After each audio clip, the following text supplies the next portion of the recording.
तर नमस्कार. जो आरोपी आहे त्याचा आपण कालपासून शोध घेत होता, आज त्याचा मृतदेह या ठिकाणी आढळून आलाय. महेश हां, काल या ठिकाणी जे जुन्नरमध्ये जी घटना झाली होती, त्या मुलीवरती वार करून आरोपी या भागात पळून आल्याचं आम्हाला माहिती मिळाली होती. त्या अनुषंगाने आम्ही माननीय पोलीस अधीक्षक साहेब तसेच स्थानिक गुन्हे शाखेचे माननीय वरिष्ठ पोलीस निरीक्षक श्री शिळीमकर साहेब यांच्या मार्गदर्शनाखाली आम्ही समांतर तपास करत होतो. तर कालपासून आम्ही CCTV फुटेज बघत आम्ही आज इथपर्यंत पोहोचलो होतो. तर आम्हाला वरती जे क्षणभर विश्रांती हॉटेल आहे त्या ठिकाणी आम्हाला ती गाडी क्रॉस होताना दिसली सकाळी 9:15 9:30च्या आसपास. हां, गणेश खिंडमध्ये. परंतु ज्यावेळेस आम्ही खालचे फुटेज चेक करत होतो त्यावेळेस ती गाडी खाली क्रॉस झालेली नव्हती. त्याच्या पुढच्या पाठीमागच्या गाड्या मी व्हेरीफाय केलं तर त्या सगळ्या गाड्या खाली क्रॉस झाल्या होत्या, परंतु ही गाडी खाली गेलेली दिसली नाही. त्यामुळे आम्हाला जरा संशय होता की तो ह्या भागात कुठेतरी लपला असेल वगैरे असं. आम्ही दुपारपासून आमच्या टीमसोबत, आमची सगळी संपूर्ण टीम आहे, आम्ही पहिल्यांदा पूर्ण हा घाटाचा सेक्शन असेल, पुन्हा ते पलीकडचा वाटखळ्यापर्यंतचा जो परिसर आहे, जो 5-6 किलोमीटर आम्ही पायी तिथं शोध घेतला, परंतु त्या बाजूला आम्हाला मिळालं नाही. मग साबळे मेजरने आम्हाला बोलता सांगितलं की आम्ही ह्या बाजूला 4 व्हीलर वगैरे येतात, गाड्या वगैरे जातात, ह्या बाजूला बरीचशी लोक पोहायला वगैरे येत असतात पावसाळ्याच्या दिवसामध्ये. मग त्या अनुषंगाने आम्ही इकडे यायचं ठरवलं. तर पुढं चालत आल्यानंतर आम्हाला त्या गाडीचे मोटरसायकलचे टायर मार्क दिसले. आम्हाला थोडासा डाऊट आला की इकडं गाडीचे गेलेलं दिसते मोटरसायकल. पुढं आल्यावर आम्हाला ती गाडी दिसली लावलेली मोटरसायकल.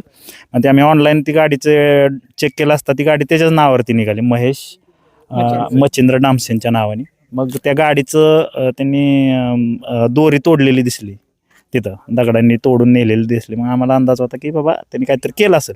आम्ही सगळ्यांनी टीमनी इकडं तिकडे शोध घेतला असता. या ठिकाणी आम्हाला ती बॉडी दिसली आणि गळफास घेतलेलं प्रथम दर्शनी दिसते. त्यामुळे आम्ही मग वरिष्ठांना वगैरे या ठिकाणी माहिती देऊन त्यांना बोलवलेलं आहे, पुढची कारवाई करत आहेत.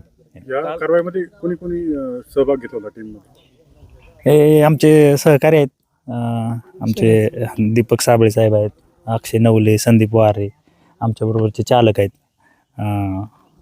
खंडे वगैरे, आणि ह्यांची पण आम्हाला तिटमे साहेब वगैरे, पुन्हा अवतर साहेबांचं वगैरे त्यांचं पण आम्हाला मदत झाली. त्यांनी CCTV वगैरे फुटेज बघण्यामध्ये आम्हाला ज्या काही गोष्टी अपेक्षित. ते शर्ट आम्हाला काल माहिती जशी मिळाली की हिरवा शर्ट घातलेला आम्ही, त्यामुळे आम्हाला ते शोधायला सोपं झालं थोडंसं.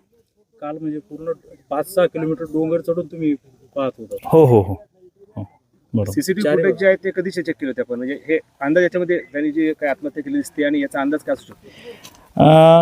म्हणजे काल 9:15 वाजताच्या आसपास इथं CCTV मध्ये दिसली ती गाडी आम्हाला क्रॉस होताना. क्षणभर विश्रांती हॉटेल आहे तिथं, परंतु तिथून पुढे आल्यानंतर तिथं 10 मिनिटामध्ये ही गाडी इथं 5-10 मिनिटामध्ये पोहोचायला पाहिजे होतं, पण ती गाडी तिथं पोहोचलेली नाही. मग आम्हाला अंदाज होता की मग ह्याच भागामध्ये कुठेतरी तो लपून बसला असेल असं.